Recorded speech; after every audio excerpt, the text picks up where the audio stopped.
बात ध्यान से समझना, साइक्लिक क्वाड्रिलेटरल का मतलब क्या है? अ quadrilateral InScript in a circle. अपने पास कोई सर्कल है, उसके अंदर यदि आपका क्वाड्रिलेटरल है तो वो कहलाएगा साइक्लिक क्वाड्रिलेटरल। अब देखो इसके लिए मेन चीज क्या होना चाहिए, मेरी बात समझना। देखो ये अपना एक सर्कल है, ठीक है, ये अपना एक सर्कल है।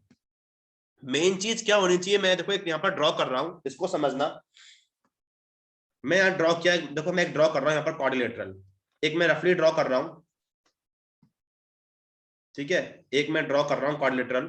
सपोज ये आपका क्वाड्रिलेटरल है, तो मेन चीज आपको यहाँ पर क्या फोकस करना है कि जो आपका क्वाड्रिलेटरल है उसके चारों जो वर्टेक्स होंगे वो हमेशा आपके सर्कल के बाउंड्री पर लाई करने चाहिए, तभी कहलाएगा वो आपका cyclic quadrilateral. If it's all the vertices lie on the boundary of circle then only that quadrilateral is a cyclic quadrilateral। समझ में आया कि नहीं आया? मैं जैसे आपका यहाँ पर ये ए बी सी डी है, तो यदि ये चारों जो वर्टेक्स हैं आपके क्वाड्रिलेटरल के, यदि ये आपके सर्कल के बाउंड्री पर लाई कर रहे हैं, ना अंदर ना बाहर है, तो ही वो आपका कहलाएगा साइक्लिक क्वाड्रिलेटरल। समझ में आया क्या आरम, क्या होता है साइक्लिक क्वाड्रिलेटरल? मेन चीज क्या है? Yes sir. चारों वर्टेक्स इसके बाउंड्री पर लाई करने चाहिए। तो यहाँ पर मैं एक पॉइंट लिख रहा हूं, ठीक है 10, ये बहुत इंपॉर्टेंट पॉइंट है। इन अ साइक्लिक क्वाड्रिलेटरल, इसको समझना, in a cyclic quadrilateral, in a cyclic quadrilateral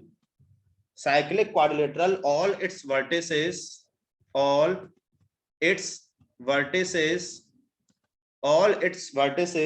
lie on the circumference lie on the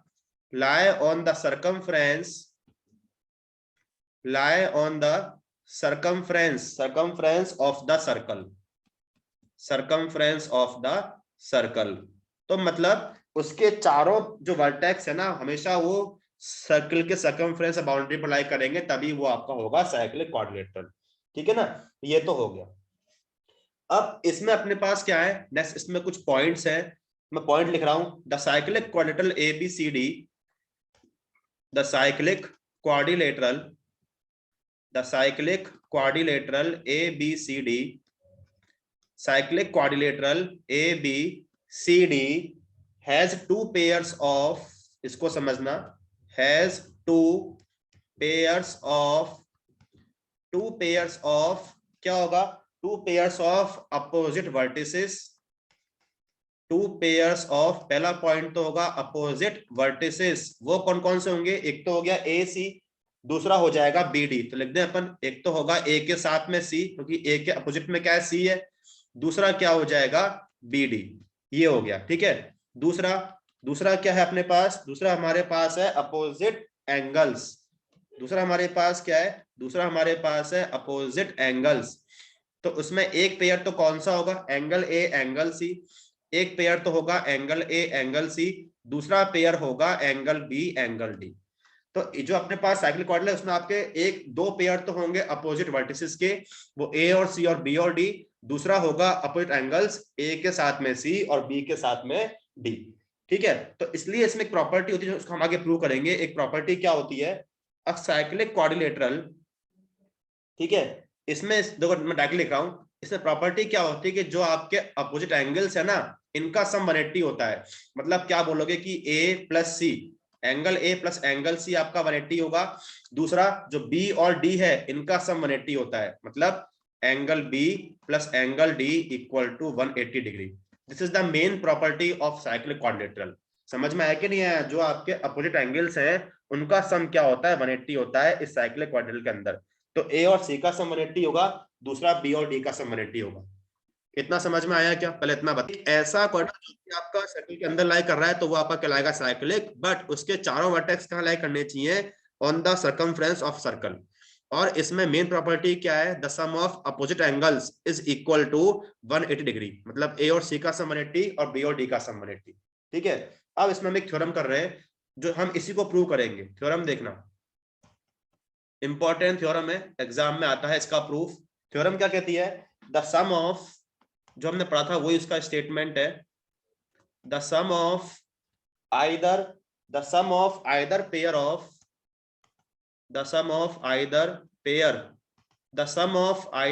of opposite angles the sum of either pair of opposite angles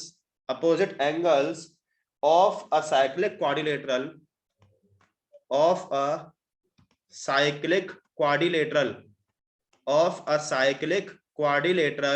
कितना होता है, is 180 degree. ठीक है, तो ये आपको प्रूव भी करना है। ठीक है, चलो अपन स्टार्ट करते हैं। एक अपन पहले एक सर्किल ड्रॉ कर लेते हैं। ठीक है, ये आपका सर्किल हो गया। ठीक है ना, क्या अब इसके अंदर अपन ड्रॉ करते हैं। एक आपका साइक्लिक होगा, एक आपका बनेगा साइक्लिक क्वाड्रिलेटरल। कैसे ड्रॉ कर सकते हो आप, तो अपन ड्रॉ कर देते हैं।